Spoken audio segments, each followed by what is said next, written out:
Hey, girl.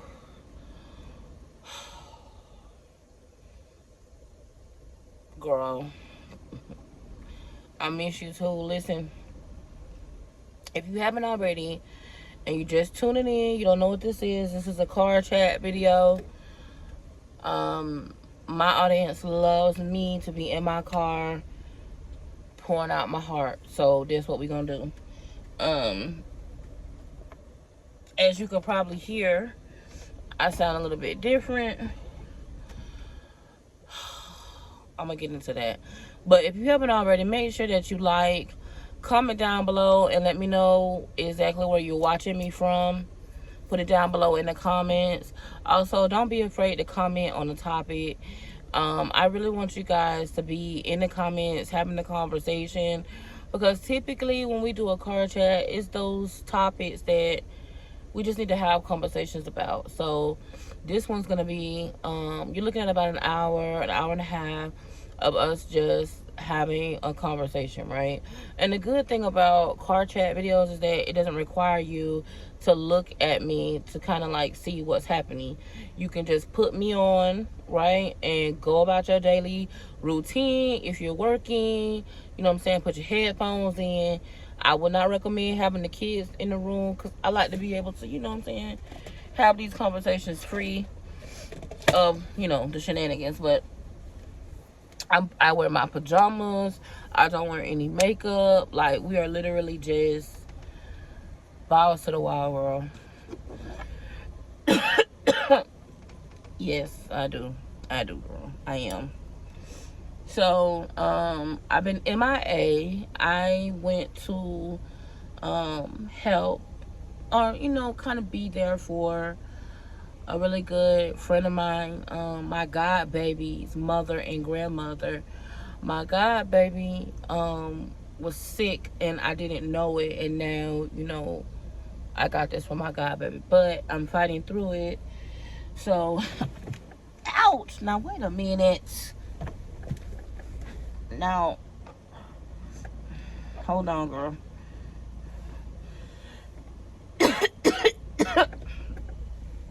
Now this typically, girl, yes, listen, and look, that's gonna bother me the whole video. Okay, now typically,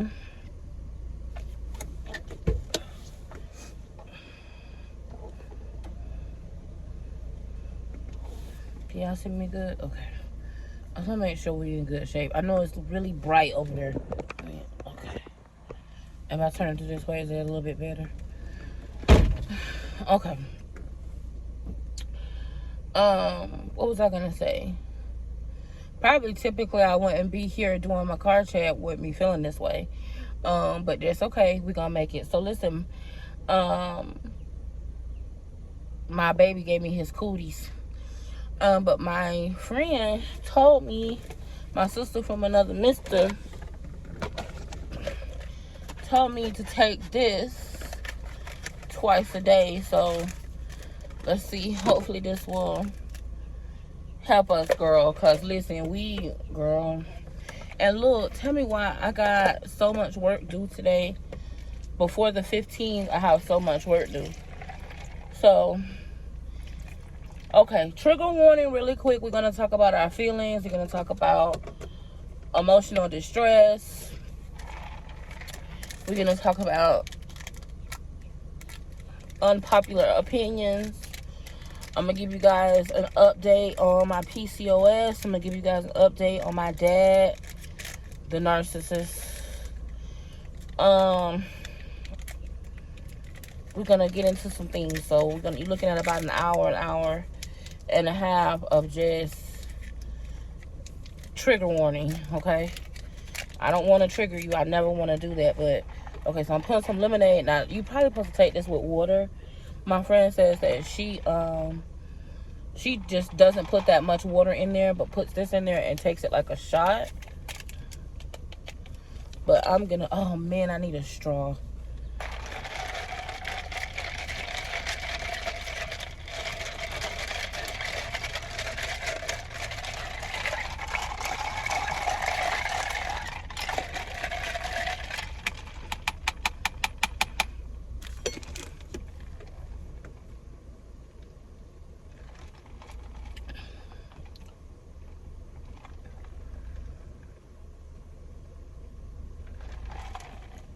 I know what I was going to say. Usually, I would not, hold on, y'all. The lighting, the aperture is off. And it's not going to let me change the aperture while I'm on here. The aperture is off a little bit and I can't change it. The aperture is like the saturation of my color, how bright it is over here, what I'm coming through as. Let me see. That will help, but it's hot in here and I can't put the air on. Girl. Whew. Okay. Thank you for giving me a few minutes to get into it. Because, listen, I woke up, whenever I figured out I had something going on, I woke up and I felt like, oh, man. The only thing I could think of was, oh, shit, here we go. Because y'all know, a lot of things depend on me. I have a lot of responsibilities. Not all of them do I share with you guys, but I have a lot of responsibilities. And I'm just not one that needs to be sick. Because I don't have time for that. Okay, girl. Whew.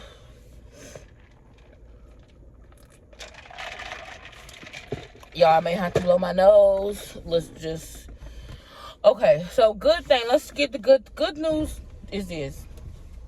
Good news. You guys know that I've been dealing with PCOS, polycystic ovarian system. Polycystic ovarian syndrome is like a hormonal disorder, okay? You may be having some symptoms that people sometimes think is the problem, but are actually symptoms of a larger issue. Is you may be morbidly obese. You may gain weight rapidly, but every time you try to lose it, you lose it a fourth of the way that you gain it. You're insulin resistant, so you may have issues with diabetes. You may be pre-diabetic. You may have been told that you have insulin issues. You may have hormonal issues that cause you depression. You may have issues where you are extremely fatigued. However, you have insomnia. So basically, at nighttime, you'll be so tired that you can't keep your eyes awake. But when you go to lay down, you can't sleep. And you'll just lay there awake for hours and hours. So typically, you'll be up most of the night. Other symptoms that you may face is dramatic changes in your mood. Where, you may have thoughts that don't seem quite right. Your emotions may be severely impacted. Your energy will be very, very low.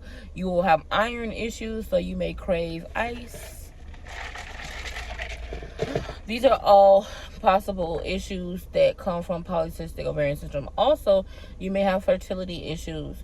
A common misconception is that you will not be able to get pregnant. That is not true. What typically will happen, though, is that you'll go a long period without a period, and you'll think that you just don't have a period, but when really you're pregnant. That's what happens a lot too. You may either go like a long period of time without having a period, or when you do have your period, it's really, really, really, really heavy and very, very, very overwhelming. You guys bear with me. I'm trying to make it through this video. I'm gonna make it through this video.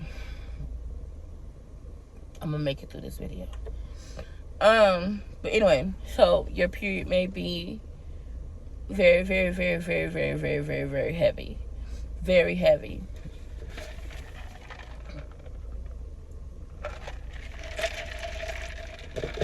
And lasts for long, long, long periods of time.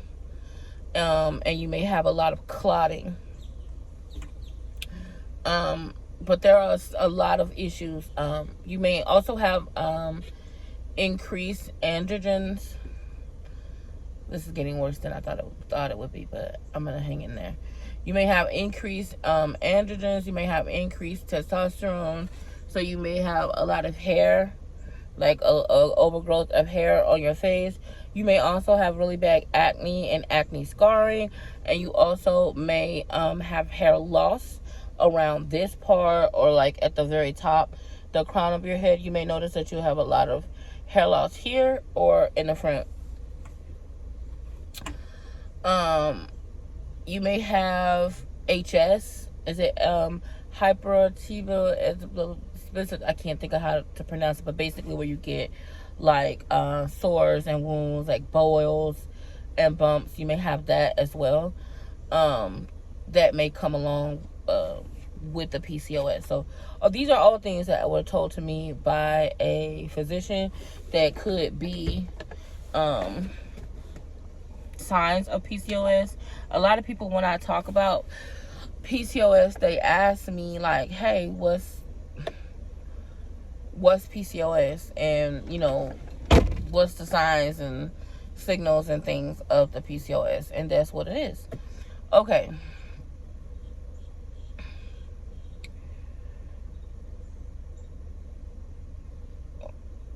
In December, I didn't have a period for about 5 to 6 months. In May or June, I started my period. I had it for 3 weeks. Then it went away for a couple of days. Then it came back, and I had it for about 6 weeks. Then it went away for about 40 days. Then it came back for about a week or two. Then it went away this time for 33 days, and then I just started it a couple of days ago, and I also had a little bit of spotty and small clotting. I had the reason why I knew something was going on, I had a super spike of energy, and I also had, which I know was hormonal, I had a super spike of energy, and then I also had a changing in my emotions. My hormones started feeling very different, and my hormones kind of affect my thought process, how I process emotion and how I process my feelings and things like that. Y'all, I'm sorry, I'm so tired, and I'm like really struggling, but we got a lot of work to do today. I got to get this video up and going, and then I also have 2 collab videos that I need to get done today, but I'm not, typically I would make those like hour and 15 minutes, hour and a half videos, but that's not gonna happen. So anyway, so the good thing is that I started my period, and I have been making a conscious effort, because I had a conversation with the doctor, and the doctor says to me, now sometimes the doctor will give you real talk that you need and that you appreciate, but sometimes the doctor will give you real talk that's difficult.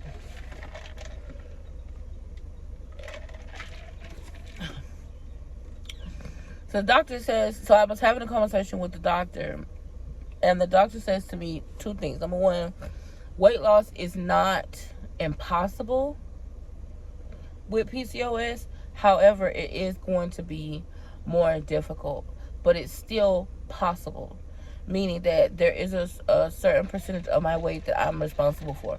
Okay, got it. They also said to me, you more than likely were born with this hormonal imbalance. You don't just catch PCOS like you catch a cold. Dun-dun-dun. Right? You don't just get PCOS where you just, all of a sudden start having it. They said typically you can have PCOS and it be almost like mild or minimum symptoms, or like be asymptomatic where you don't see it, or it be diagnosed as other things. Like for me, I have always struggled with having a weight issue, and having hormonal, because your eating can be hormonal also. And I have always been heavier. Like I was okay up until maybe like 5 years old, 6 years old, and then I just ballooned, and the weight just kept going. So the doctor, based on our conversation, believes that I've always had PCOS, right? But now, mind you, I never had irregular periods. So this the reason why I talk about this is because I'm hoping that you'll be able to catch your issue quicker than I caught my issue, okay? Because of course, being that, I'm African American, I went to African American physicians. I got a Caribbean African American family. So the biggest thing for me was, your big ass just need to stop eating. You're eating too much. So it was just to restrict all my foods. No McDonald's, no McDonald's, No, like nothing enjoyable about food. Growing up, nope, you can't eat that. Nope, you can't eat that. Nope, no chips. No, that. Like it was very much so that, right? That was my upbringing. And you know, my mom, she just didn't know. She listened to the doctors. The doctor said, don't eat, you know, she's eating too much. Stop feeding her. So she, what's the word? Restricted my diet. And then I made some very unhealthy ways I restricted my diet myself. And I would just gain weight. I wouldn't lose.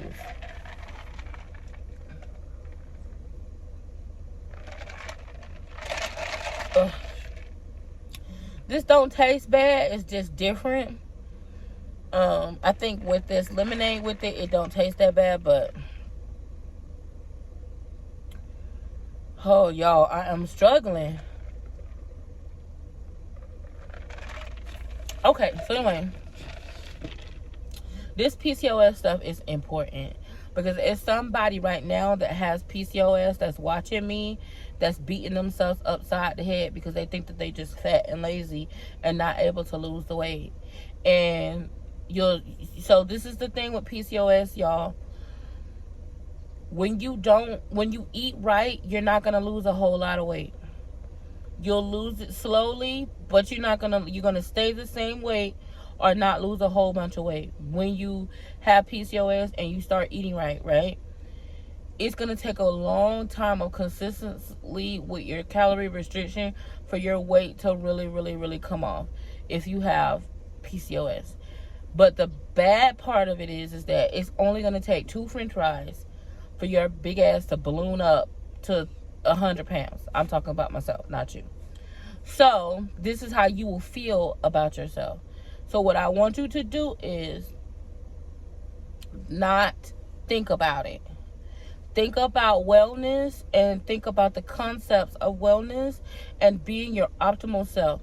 Do not think about, oh my God, I gotta, I know that I'm eating like this, but even though I'm eating like this, I'm not benefiting from the way that I'm eating, because you will, just not right off in the beginning. I hope that makes sense, because a lot of people will look at you and be like, because you know how most fat people, how the world thinks that we do. It's like, oh, I don't eat nothing, I eat healthy, I don't eat nothing. And then they do those my 600-pound pans showing where we're eating 6 pizzas, 12 this, da da da. Some of us do that, but not all of us. Some of us have other issues, and that's why I want to talk about the PCOS, what it is, what it looks like, what it can feel like, what happens, how it affects me, so that way you may be able to see yourself in me. Because I believe there's somebody watching me that's got PCOS, and if it's just one person that has it and doesn't know it and needs help, I want you to know that you can get help. Chris, come do me a favor, please. I'm finna have Chris move us. Can you come move us? We in the sun, me and the girls. I'm in here talking to them about PCOS. Will I go under the tree? Yeah, but stay away from me. You know I got that shit. Okay. Building up my immune system. You building up your immune system? Yeah. Okay. I'm trying to make it better so that they don't. Yes,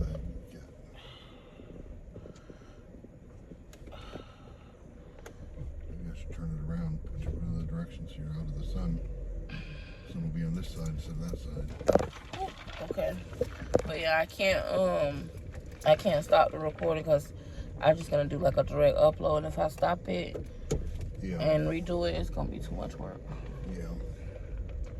Have to edit. This is gonna be uncut. Yeah, this can be uncut. I'm just saying if you had to stop it and rewind it. And I got a headache too. I need some Tylenol. I haven't eaten anything yet. We need to get some food. We need to get some eggs. Sausage. Is that better? Yeah. Okay. Out of the hair. None in my hair. Okay. I don't want to be coming in and out of the video. It's not bothering me. Okay.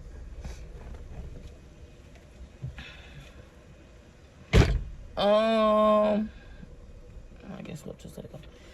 Okay, so anyway, so now I'm on my period.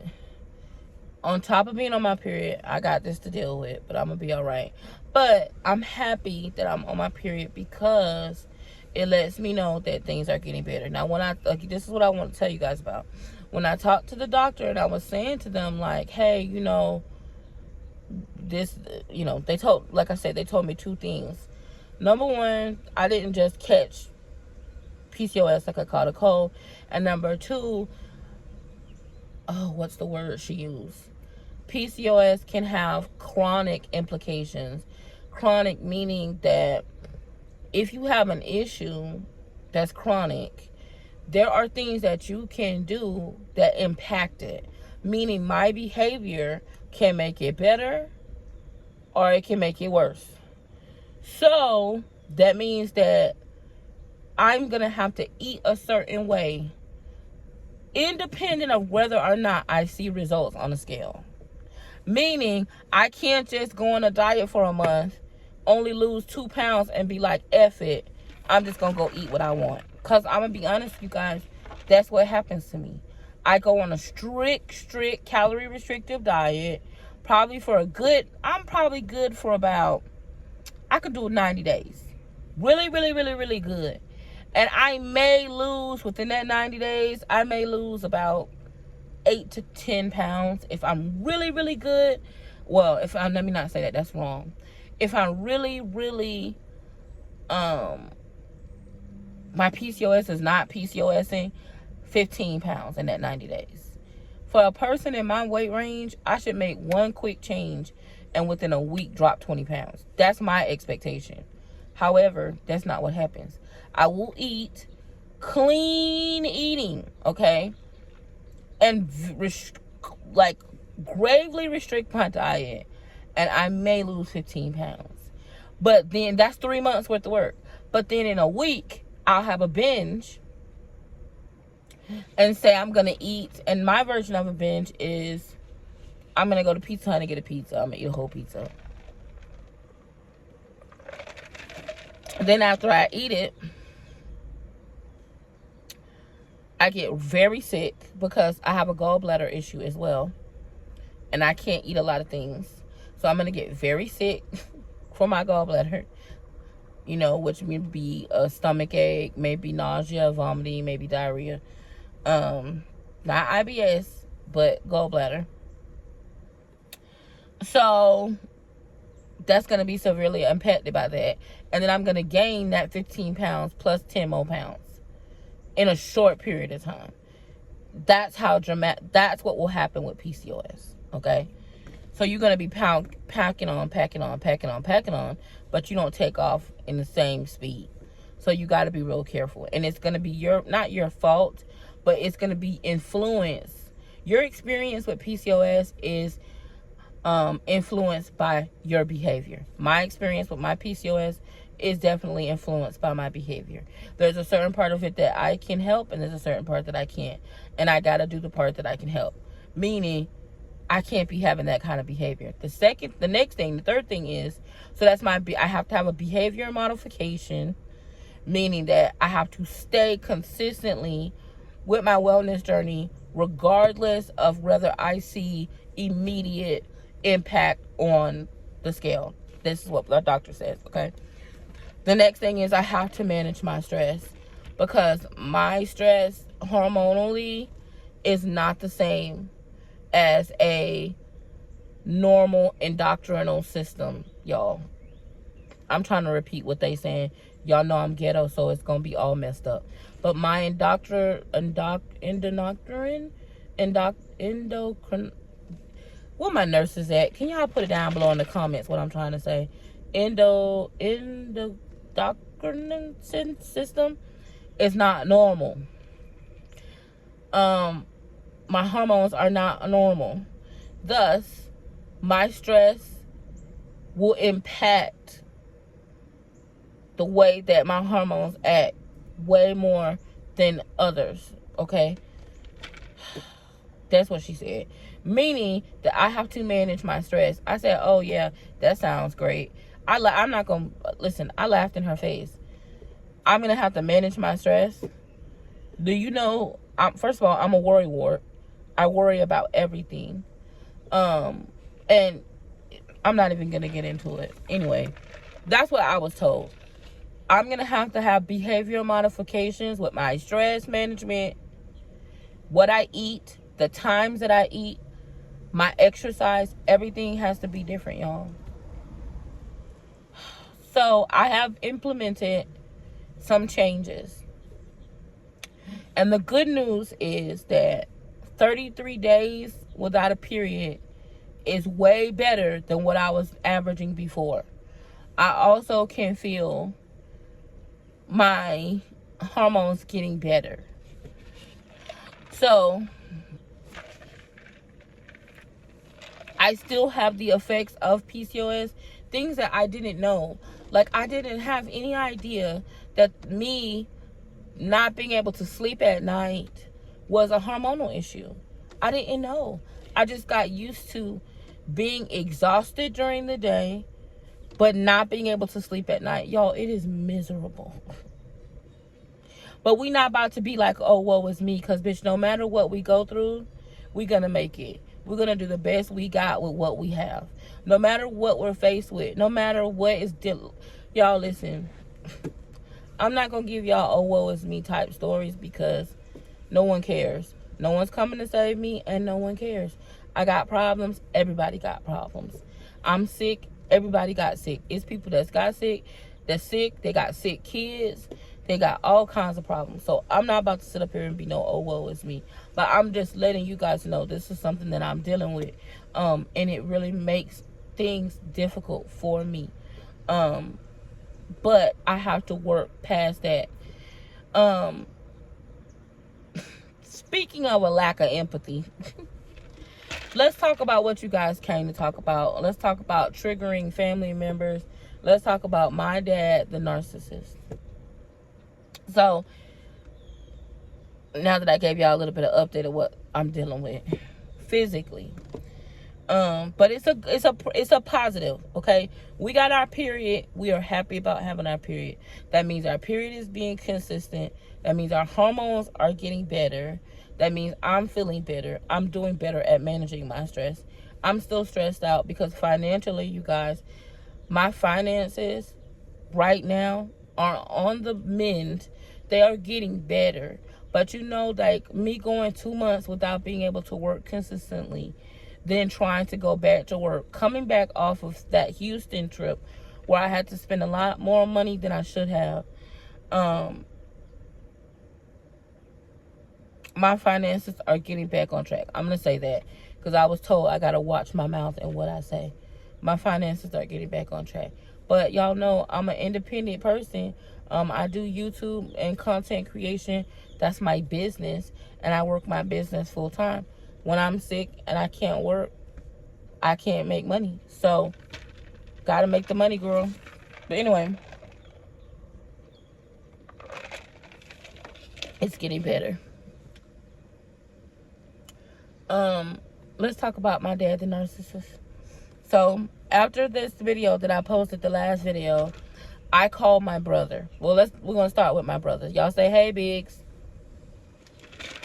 I called my brother and I told him because I know that he watches my videos, but he works a lot, y'all. Tell Biggs to take a break, okay?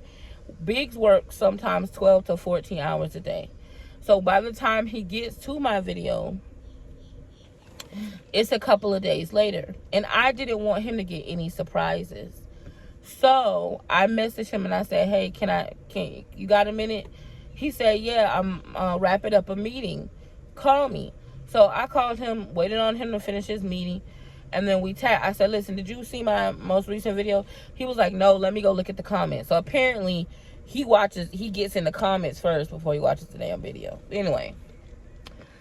So I was like, no, wait. Don't look in the comments.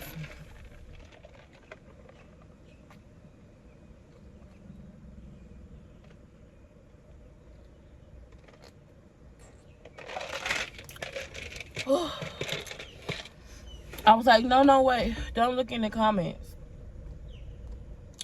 I was like, let me talk to you about it first. So I told him about the video. I told him exactly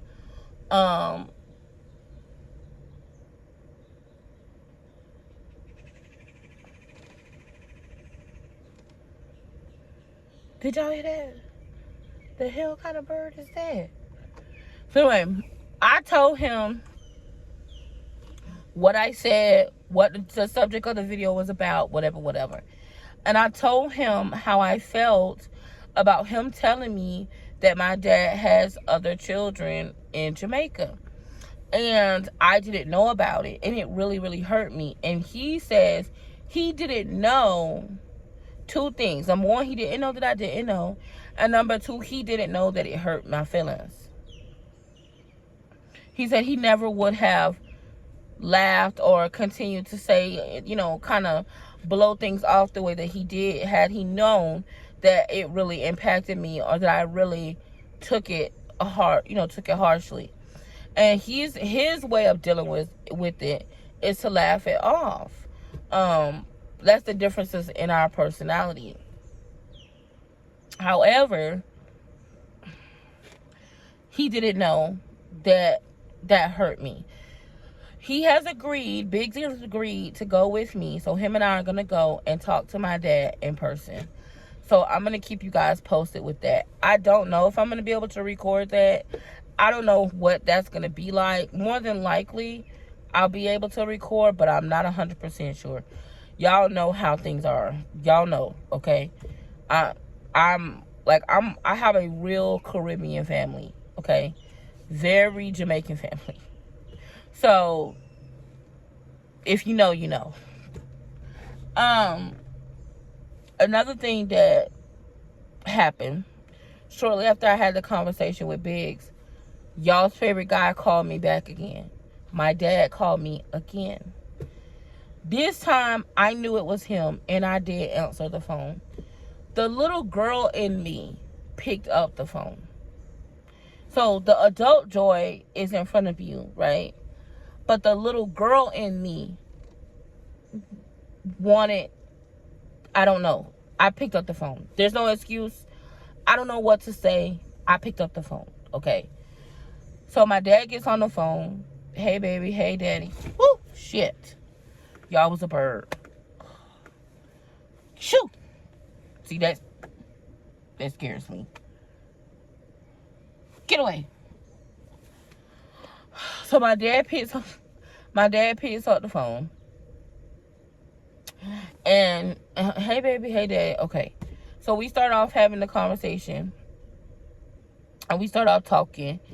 And I bring up to him about something that I feel like bothers me. And I told him, I said, Daddy, I feel like you're only talking to me because you want something from me. And that really makes me sad because I don't think my dad knows what it means to be triggered. I don't know. Maybe he does, but I don't think he's just old school Jamaican. I think telling him triggered, he thinking of pow pow. I don't think he thinking about feelings and emotions. I just don't think he has that understanding. Okay. With that being said, I said to him, I said, Dad, you know, it really makes me feel like you only are calling me and pursuing this relationship with me because you want to live with me. And that really bothers me.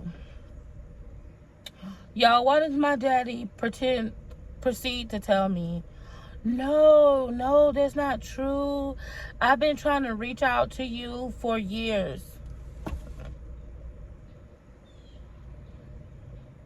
You don't answer my phone calls. You won't pick up the phone. You're holding a grudge against me from years ago. You won't let it go. You want, and then y'all, so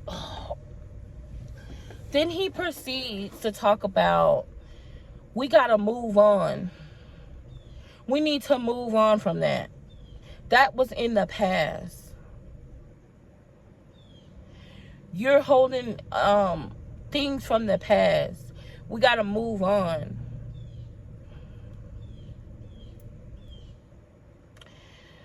Why is it when somebody hurts you, they want you so quickly to move on, but yet they never will admit to what they've done?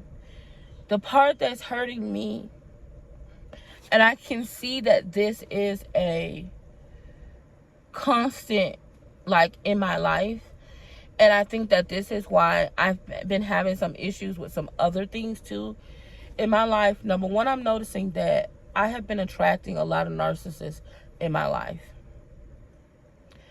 I be honest with you guys, okay? I don't know nothing about all this stuff, like this, like emotional and trauma and narcissism and personality disorder. Like, I don't know a lot about that stuff. And I'll be honest with you, there's a part of me that was kind of feeling like, is that really real? Like, is this stuff being made up? Like, I don't know if this stuff is real, right? Like, I don't know. Like, do people really have, like, is this real? Like, come on now. Like, I don't think, you know what? I don't know if this is making sense, but hopefully y'all can know what I'm trying to say. Like, some of this stuff, it's like, I don't understand. Like, is this really real, or are y'all just making stuff up as you go?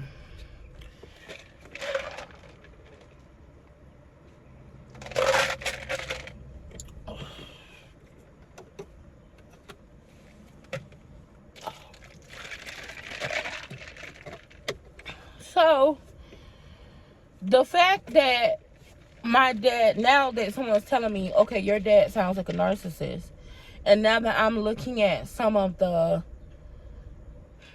traits that a narcissist has,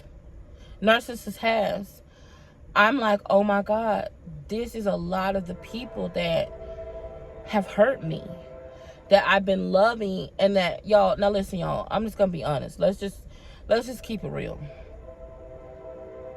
The first thing I want to do is make sure that that's not me, because I don't want to have those types of personalities. And I've been tested, because y'all know I wanted to get gastric sleeve surgery. So I done been through these stupid 100, 200 question, you know what I'm saying, to kind of find your personality type questions so many times. But still, no matter how many times you've gone through all that psychological testing and all of that type of stuff, you still looking like, okay, do I do that? Do I do this? Do I do? That's the first thing that I was looking at. I wasn't even looking at, like, okay, my dad or people that are really close to me in my life. Because y'all know I love deeply, and I give until I give out. And sometimes, y'all, let's just be honest,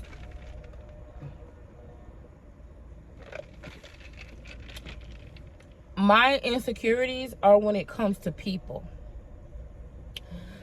Some people have insecurities for the way they look. I don't have insecurities for the way I look. I have insecurities when it comes to the way I'm loved and the way I love. That's how my insecurities show up. The little girl in me wants to be accepted. The little girl in me wants to be loved, wants to have friendships. And sometimes I will do whatever it takes for someone that I love and care about at the detriment of myself. So I will, if there's a financial implication of it, you know, like, for example, loaning money that I don't have, giving money that I don't have, doing things for people, even though it puts me in a bad situation. I thought that me doing that, like, basically that sacrificial love, I thought that me doing that would make the person love me more. Like, okay, it would make me more deserving of that person's love. I didn't know that insecurity started with the little girl joy, trying to get love and trying to get acceptance from a father who never wanted me, because he definitely rejected me. And that shows up in my other relationships with people. Because I'm willing to do whatever. Like when I love someone and they're a friend of mine, I don't see wrong in them. Not in the beginning. It takes me a long time to realize the flaws in people. And by the time I realize the flaws in those people, my heart's already involved. And that's no excuse. I'm just talking about my trauma and what I've been through. And I'm now noticing that I tend to attract narcissists. I attract them. And that's not good. And it comes from the insecurity and the rejection from having a father who was not there for me, who made me feel like I wasn't worth his love and were deserving of his love. And now when I go to my father, now mind you, my whole life, I would go 5 years, sometimes 10 years without hearing from him. I may see him at a restaurant every now and then, or I would see, so like in my town, like y'all know, my family is well known. So I would see Jamaicans. Y'all, this is just how bad it is. Y'all, if anybody, listen, if you are a Jamaican, don't get offended. I'm Jamaican, okay? For real Jamaican. So I can talk about it. It is what it is. But when you have a Jamaican, like Jamaican people, we have a community. So typically, like, if I see another Jamaican in my town, they know me. And my dad's nickname in the streets is Flip. So people will see me and they'll be like, oh, you Flip daughter. Because all the Jamaicans, they play dominoes, they gamble together. They know me. They know my daddy. They know my mom. People know me. People that I don't even know. Okay? So let me just give you an example of how bad it would be. Let's say I go to so let's say I'm in the hood, right? AKA the bottom. Let's say I go to the bottom. And because y'all know what I went to the bottom for. Only 2 things you going to the bottom for: to get your hair done or to get something to eat. My ass was probably in the bottom doing both. Probably was going to go get my hair done and then go get something to eat, okay? So I'm in the bottom. I see a Jamaican dude. Y'all know he tried to talk to me. Y'all already know. So I'll ask him, hey, you know Flip? And he'll be like, oh, you Flip daughter, oh. So then that's like, oh, okay, like, let me leave you alone. Like, right, leave me alone. And I'll ask them, like, hey, have you seen Flip? Yeah, you know, I was just at the table with, you know, slamming bones with him. You know, and then they'll tell me where they saw him at. And then they'll say, oh, you know, this house. Oh, you know, this place, you know, this spot. And I'm like, yeah. And they'll be like, okay. So here I go. Could be a gambling house. Y'all know, I'm just keeping it like 100 with y'all. This is just me. This is how I grew up. It may be like if it's a house where they gamble illegally, okay, I may be walking in, it could be big time drug dealers in that house. It could be people with guns. It's not like a safe, it's not a safe place where even me as a child, like as a teenage girl, okay, I would walk. I didn't care. I had no fear. Now I'm like, bitch, now I'm more scary. Back then, I wasn't scary.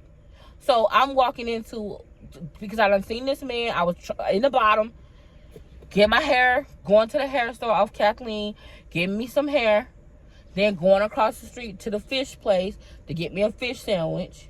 Seen a Jamaican dude, he tried to talk to me. I asked him, hey, you know Flip? Oh, you Flip daughter, I can see it now. Yep. When the last time you seen him? Oh, I know where Flip, I just was with Flip playing bones at this spot.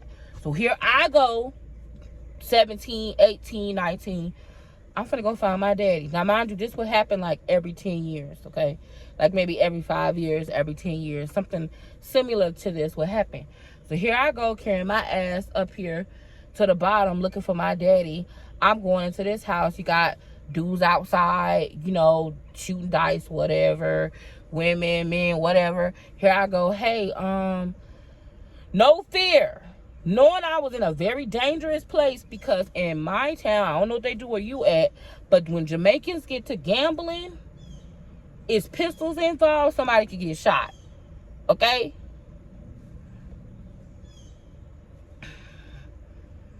So I should not be there.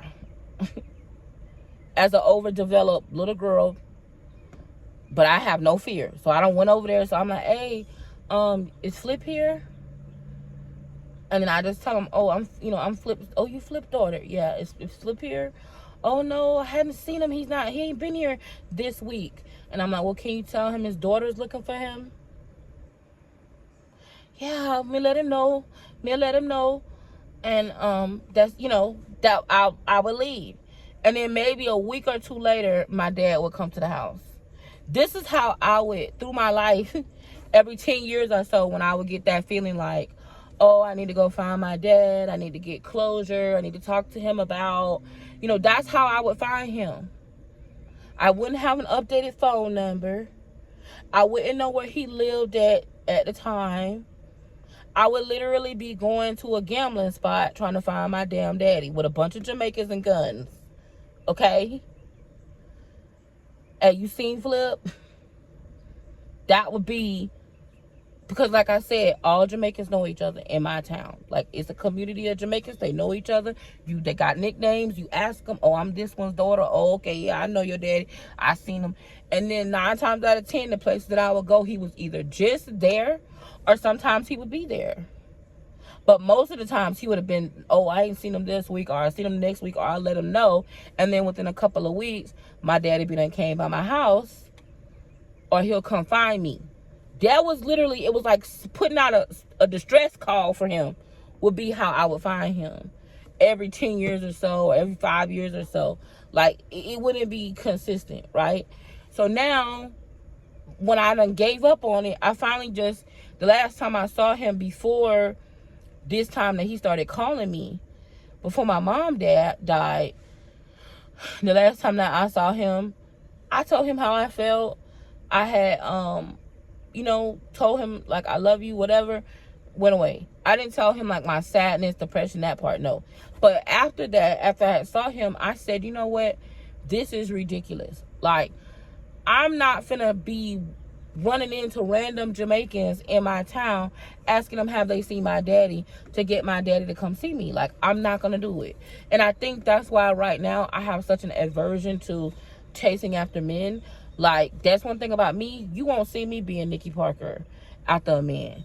And that's the reason why I have such probably negative relationships with men, because I only date men that chase after me. And 9 times out of 10, the men that chase after you are not the right one. Okay? But anyway, this is my trauma. Okay? This is the things that I be going through. So, I decided a couple years ago, I'm not going to, like several years ago, y'all. Like, maybe when I was like, probably before I met Chris. So, maybe I was 27 or so. I decided I'm not finna be, like, how dumb is that? I'm a grown-ass woman. I'm going into the hood. I'm going into dangerous. Now, mind you, because of the people, because God is with me, and because people know my mom and they know my dad, they've been respectful. I haven't had any crazy-ass situations. Typically, people are very respectful of me.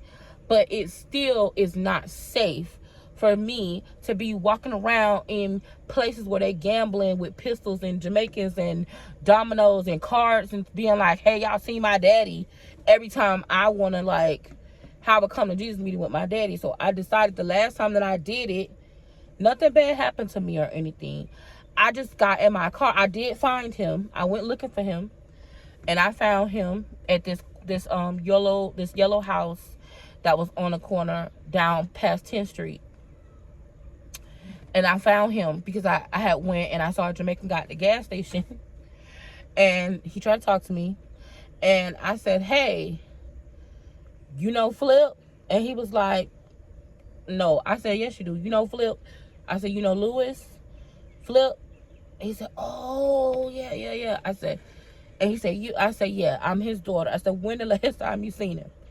Oh, he said, I just left him this morning. Okay? And he told me, he's like, oh, he's over here in this yellow house down off of 10th Street. So, here I go, carrying my ass. But I'm a grown woman at this point. I'm like, well, let me go see daddy. So I carried my ass down there to go see him. We have a conversation. He tells me he loved me, da da da da. Mind you, this is when he's in better health. This is before he started getting sick. And he makes me all these promises about how he's going to come see me, da da da da. And I got back in the car and I said, you know what? This is dumb. This is really dumb. I got back in the car and I said, this is dumb, Joy. This is dumb. Why are you, you've been doing this? I've probably been doing it since I could drive. I've probably been doing, even before then, when I was probably like 14, I've been going into these Jamaican, I don't know what to call them, gambling houses looking for my father. Like, literally, I'm asking random Jamaican men. They all know him. And that's how I'm finding my dad every so many years. Like, this is dumb. Who does that? Who has to do something so stupid? Who is so desperate for attention that they're doing this? Who does that? I said, and in that moment, I decided, I'm not doing this anymore. I'm done. If he wants to be with me, he'll come find me. Fast forward, I think I was maybe 25, 26, right? Fast forward 10 years. 10 years, y'all. Nothing. I didn't hear from him. He didn't try to call me. 10 years. After I said, I'm done. I'm not about to be going into these places are unsafe. I mean, now that I think about it, I can't believe I did that. And I had no fear. I would just park my car, not lock the door, park my car, walk into these places. I don't know what the hell these people are in here doing. I don't know what's happening. You know, hey, Lewis here. Sometimes he'll be there, sometimes he wouldn't. Never once did I get disrespected. Never once did I get hurt. But every single time, emotionally, now I can acknowledge it. Then I didn't know. But now I know. I would be devastated on the inside. Because I'm thinking to myself, damn, I must be pretty worthless that I got to be out here going to gambling houses looking for this nigga. Looking for my damn daddy. I got to be pretty worthless. This is what I'm thinking to myself. Like, he would not even come looking for me. Right? I got to go find him. And I just decided that day, y'all, I said, I'm not doing this anymore. I'm done. Like, that's one thing about me. It takes me a long time to determine that I'm done with a situation.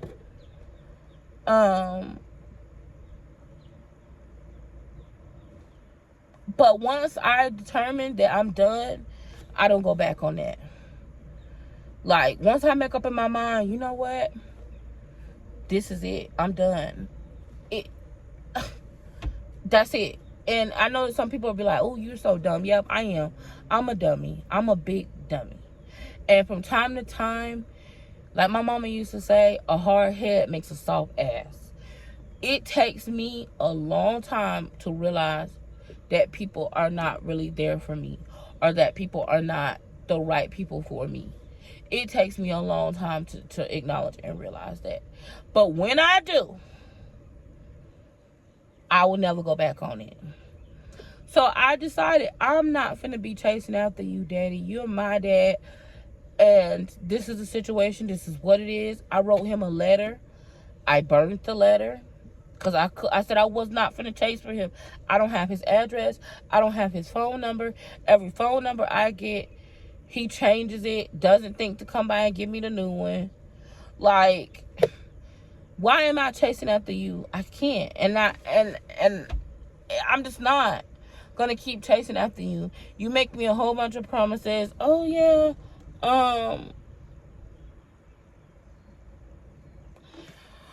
oh yeah, I'll be over there. We're gonna go do this. We're gonna go do that. We're gonna do that. And then I get all excited and get looking forward to it, and then boom, disappointed. He don't show up. He's ignoring my calls. He goes missing. I can't find him.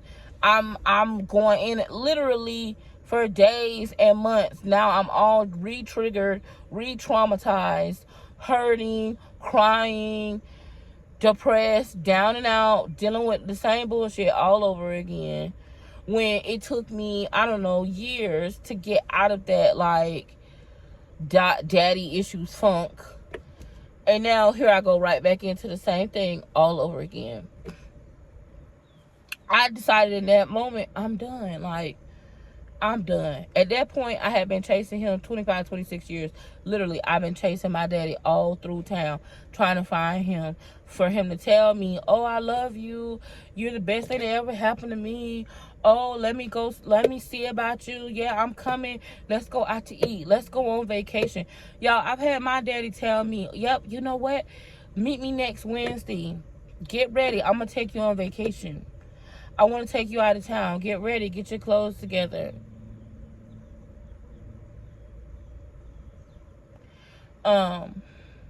Get your clothes together. I'm gonna take you out of town. I'm gonna do all this stuff for you, right? Lo and behold, we get to the time where it comes time to do it, and he abandons me. Don't answer the phone. I go by the house. Don't come to the door. Like, just like over and over and over and over and over again. Like, y'all, I can count the times that my dad has done this to me. He have done this to me so many times, where I would go, and this is the cycle. I would go, okay, you know what? I'm gonna go find my dad. I would go from house to house. I would go to my aunts. I would go to my cousins. I would go, hey, y'all seen dad? Y'all seen my dad? Yeah. And they tell me where he is. And every time, I will always typically find him. It would take me a couple of days, but if I really was serious about it, I would find him. So I find him. We reconnect. He probably take me out to eat. We go eat together, or we go spend some time together.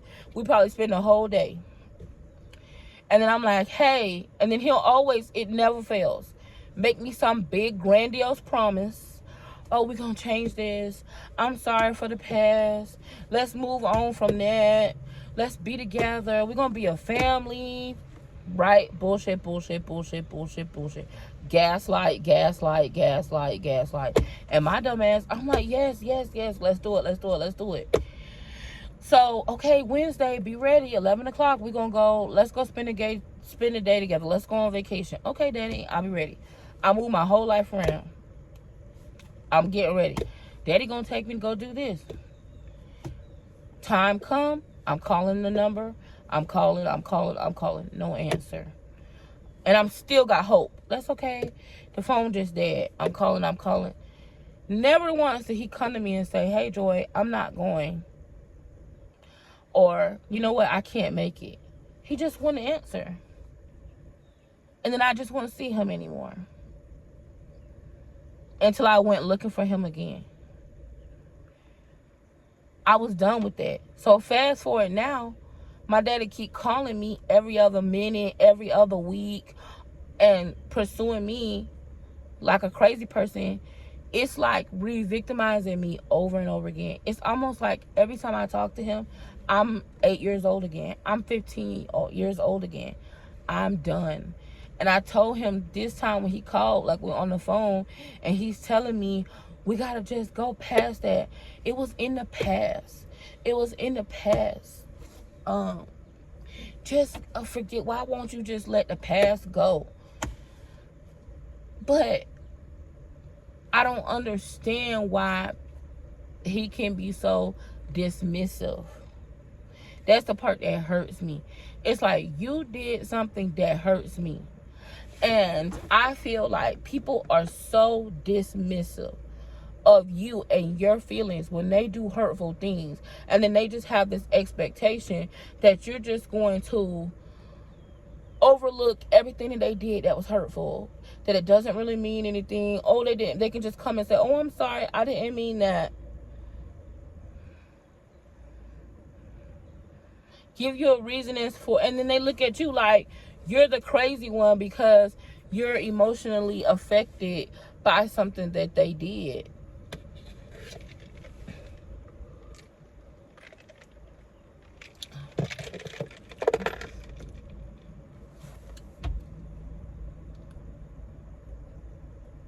I need to have this conversation with him. And I need to tell him face to face how his behavior has affected my life. I need to tell him. I need to have this conversation with him about the way he's made me feel. And I'm not looking for him to apologize, because it's obvious that, so this time that we was on the phone, that was his whole conversation, y'all. His whole conversation is, you need to let this go. Like, why are you holding this against me? Why can't we just move on? We never are going to be able to move on if this is why I know he's a narcissist. I'm telling my dad that he hurt me because he wasn't there. And instead of him say, he still haven't said, Joy, I'm sorry. He's telling me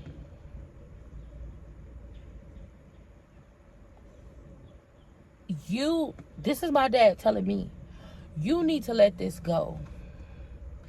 This happened years ago. Like, let's move on.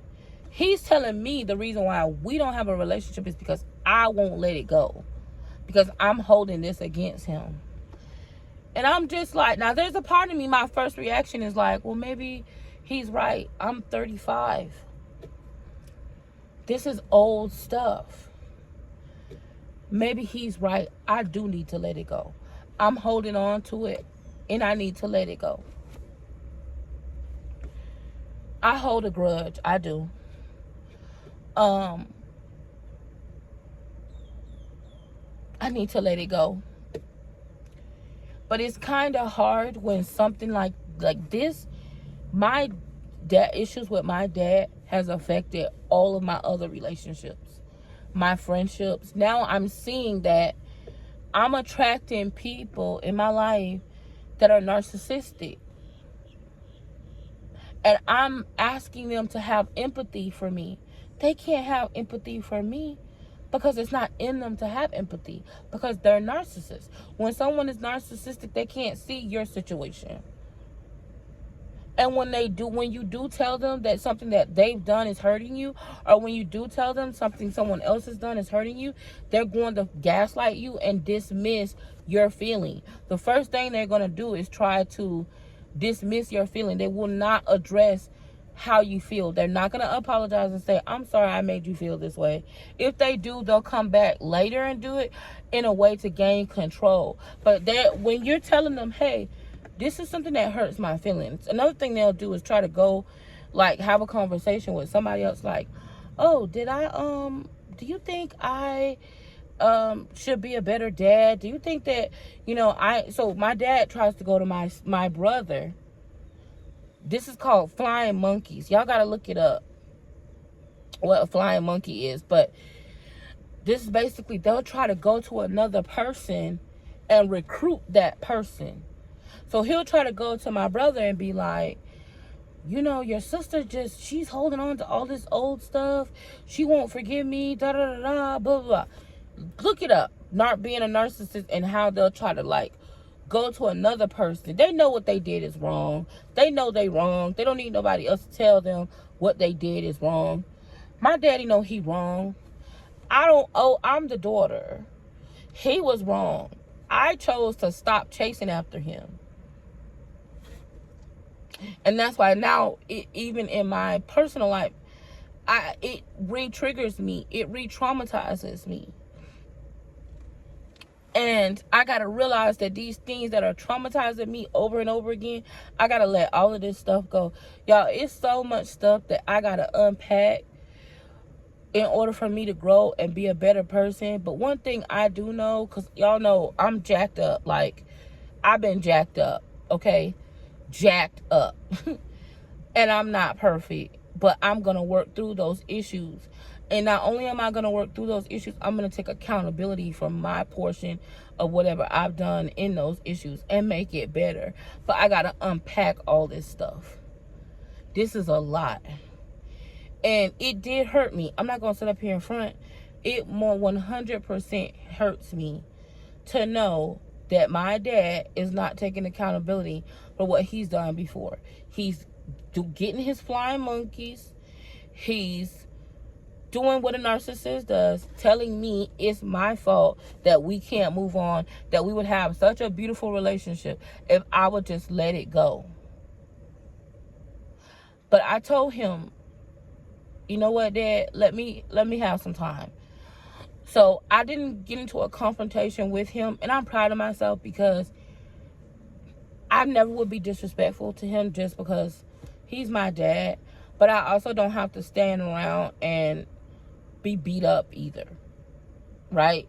So now I'm learning. I'm not going to be arguing with, and this is with a narcissist, you won't win the argument. Calling them out, because I'm the type of person, I want to talk about it. I want to call it out. I want to go through. That don't work with a narcissist. Having a conversation with him, telling him how it's his fault and whatever, that's not going to work, right? Not when I have the expectation that somehow it's going to change him and it's going to make us have this beautiful relationship. Unfortunately, this is what has happened to me. I'm not taking care of my dad, y'all.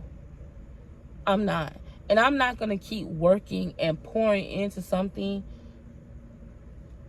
when it's detrimental to me and it's hurting me. What I am going to do is I want to write down how I feel. I want to get out the animosity. I want to get out how I feel, because I've never really told my dad. I'm from the old school where you respect your parents. You don't talk back to them. Even if they're wrong, you let them be wrong. You don't correct them. Like, he's the dad. He's the one. Like same with my mom. Like, you don't talk to them disrespectful. You don't come out. You don't say crazy things to them. Like, you let them, whatever they do, however they are, no matter how toxic it is, no matter how triggering it is, you let them be that way, right? Well, not anymore. I'm not going to be disrespectful to my dad, but I do want to go to my dad. I am going to go to my dad, and I'm going to express to him how I feel. And I'm going to tell him, I'm not expecting him to do what a narcissist does, okay? I'm expecting him to come out of a bag on me, and that's okay. But he can't stay with me. I cannot take care of him. And I need to get these things off of my chest. So I have decided, not this week, it may not be this week, next week, whatever, but I'm going to have that conversation with him and tell him how I feel for me. And then I'm going to let it go. And that's going to be the end of it. I'm 35 years old. Some of this stuff, I got to deal with it. And my relationship with my dad is one of them.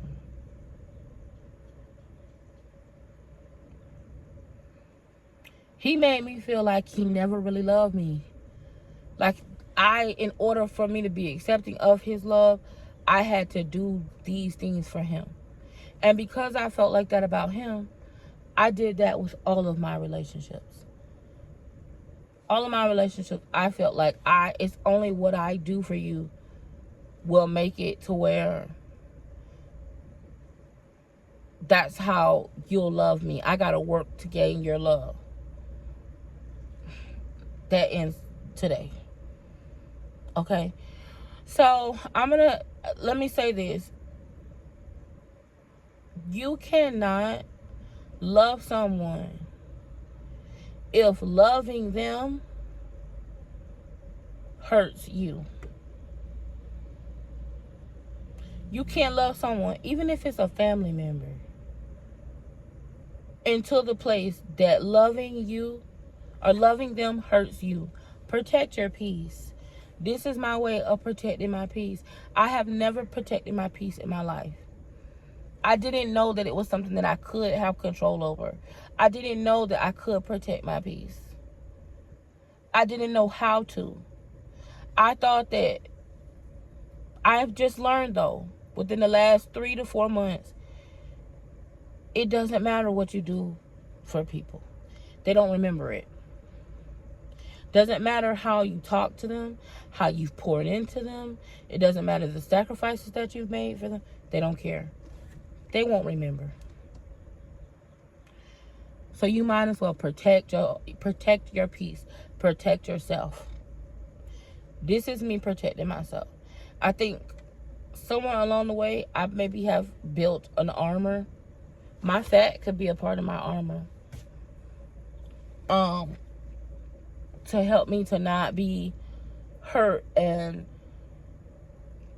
still feel that rejection, still feel that insecurity with relationships and friendships and love, interest, and etc., etc.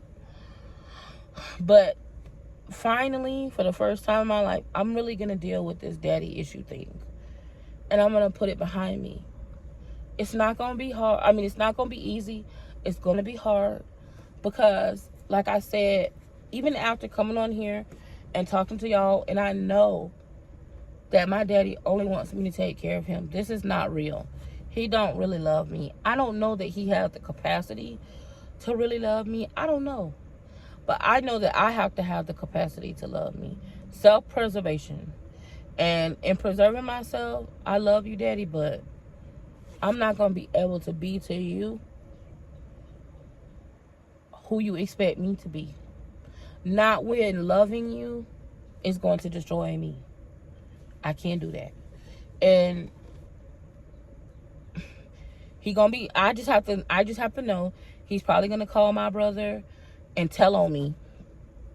So what I did was I recruited my brother. My brother says that he supports me. He says he's so sorry. He had no idea that I was really hurt. He didn't know that I was really hurt about it. But he says he supports me, and so he's gonna go with me to have this conversation. So I really am grateful to Biggs because he doesn't have to do that, you know. And for him to step in and be a big brother and be there for me when I'm dealing with something like this. Like, y'all, this is really heavy. And this is a lot. And y'all know I told you I'm going to share my good as well as my bad. So live vicariously through me. We're about to get into the holidays. My birthday is coming up. The anniversary of my mom's passing is coming up. There's a lot of things that are coming up. And during this time of year, things get heavy for me.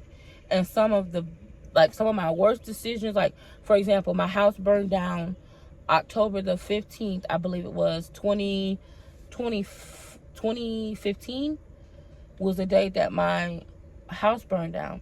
So we're coming up on the anniversary of the anniversary of my mom's death. My daddy is pursuing me and it's triggering me and causing me trauma, because it's like him saying to me, you weren't good enough for me to be there for you, but you're good enough now because I need you. That hurts me. But I have to know that that has nothing to do with me. That's him. That's not, that my self-worth is not tied into his lack of being a father. That's him, not me. It hurts me. I'm hurting. It hurts me a lot. It re-triggers me. It makes me feel like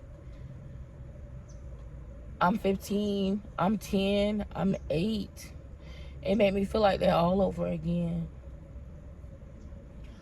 But I'm going to work through it because it is what it is. Like, our parents are not perfect people.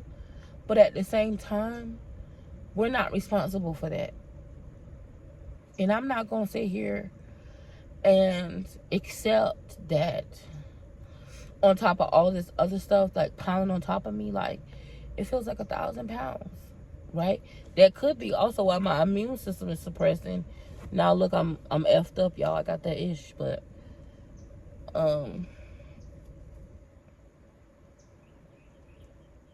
it's all right. It's gonna be all right. So listen, I love you guys to the moon and back.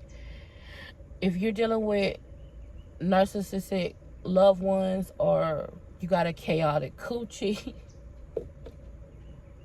there's still a silver lining.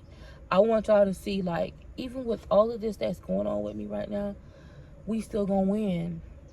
It may feel like your arms are tied behind your back, but you still gonna win. I promise you're gonna win. I'm still gonna win. Even though it feels like it's impossible, even though it feels like it's heavy for me. Ooh. What was that? I gotta go, y'all. It's Wild Kingdom out here. Birds and bugs, and I gotta go. But even though it feels like how it feels,